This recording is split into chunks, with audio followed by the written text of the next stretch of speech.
सावली नागिन सीरीज का भाग नंबर 28 शुरू होता है। कुंवर और सावली को अभी उन्हें मकड़ी तथा मकड़ियों के जाल के सिवाय कुछ हाथ नहीं लगा था। दोनों गुफा का कई मोड़ काटते हुए यहाँ तक आए थे।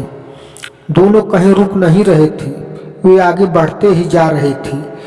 कुंवर 10 फलांग आगे था और सावली उसके पीछे। इस वक्त समय रात के 2:30 बज रहे थे। कुंवर मन ही मन खींच रहा था, कारण कि अभी तक उन्हें कोई वैसा सूत्र प्राप्त नहीं हुआ था जो कि उन वैज्ञानिकों तथा उनके पीछे 7 एजेंटों तक तो पहुंचा सके। कुंवर, वह देखो सामने क्या है, सावली टार्च की हेडलाइट जलाती हुई बोली। कुंवर चौंका तथा सामने देखा। इस समय दोनों की टार्चें एक साथ जल पड़ी। दोनों हेडलाइट जला रखे थे। कुंवर तो देखा तो समझ गया, लेकिन सावली कुछ न समझी। वह एक विशाल नाग के फन की प्रतिमा थी। पत्थर की बनी वह नाग की प्रतिमा करीब 10 फीट ऊंची तथा पुराने जंगली पेड़ के तने जैसी मोटी और 7 फनों वाली प्रतिमा थी। प्रतिमा चीनी पत्थर से बनाई गई थी।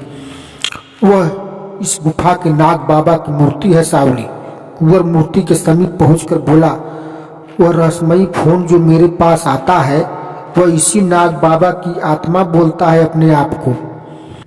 यह मूर्ति तो काफी पुरानी लग रही है कुंवर, सावली उस प्रतिमा को हाथों की उंगली से छूती हुई कही। सावली, यह मूर्ति हजारों वर्ष से भी पुरानी है और इसके पीछे एक ग्रंथ बना हुआ है। ग्रंथ? कैसा ग्रंथ? मैं समझी नहीं, सावली पूछी। जरा खुलकर बोलो। अब यहाँ ग्रंथ बतलाने का समय नहीं है, कुंवर बोला और कहा, फिलहाल मैं तुमसे संक्षेप में बतला ही देता हूँ। हो सकता है इस ग्रंथ की स्टोरी के पीछे ही हम लोगों का मिशन कामयाब हो जाए। हाँ कुंवर, कुछ कहानी वगैरह जरूर कहो। दोनों पांव थक कर चूर हो रहे हैं, सावली कहती हुई नीचे समतल जगह देखकर बैठ गई। कुंवर भी वहीं बैठ गया तथा पॉकेट से लाइटर और सिगरेट निकालकर सावली को पकड़ाया। दोनों बारी बारी से सिगरेट जलाए और पीने लगे। धीरे धीरे उनका सिगरेट आधा से ज्यादा खत्म हुआ। हाँ, अब बोलो कुंवर, सावली मुख से धुएं का गुब्बारा छोड़कर कही।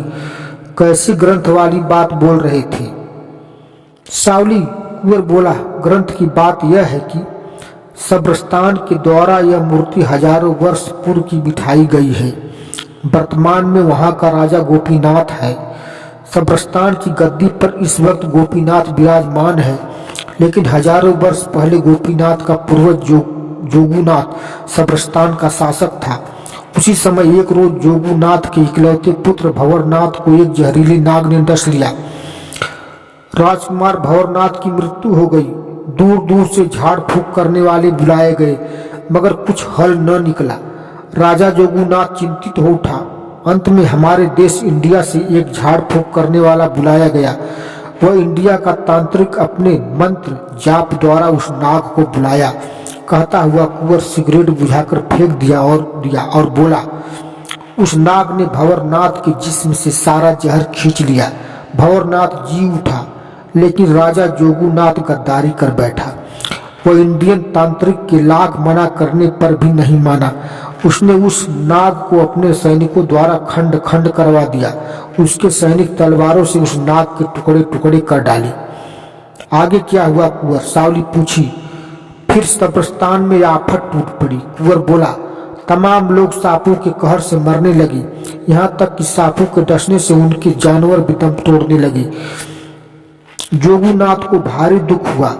वह शिवजी की घोर तपस्या किया। शिवजी प्रसन्न होकर जोगुनाथ की रानी शरीफा को स्वप्न दिखाए और बोले, हे रानी, जाकर अपने स्वामी जोगुनाथ से बोलो कि वह उस कटे हुए नाग की पूजा करे और राज्यवासियों से भी पूजा करवाए। इसी में उसका कल्याण है।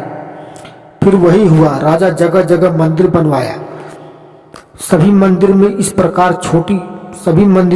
प्रकार की छोटी छोटी नाग के फन की प्रतिमा बनाई गई। सभी लोग इस मूर्ति की पूजा आज भी करते हैं।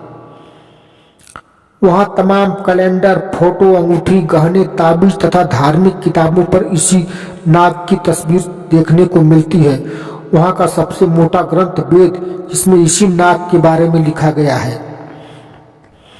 वहां कानूनी तौर पर लोग उसी ग्रंथ पर हाथ रखकर शपथ ग्रहण करते हैं। अरे सावली, वह देखो कैसा आदमी।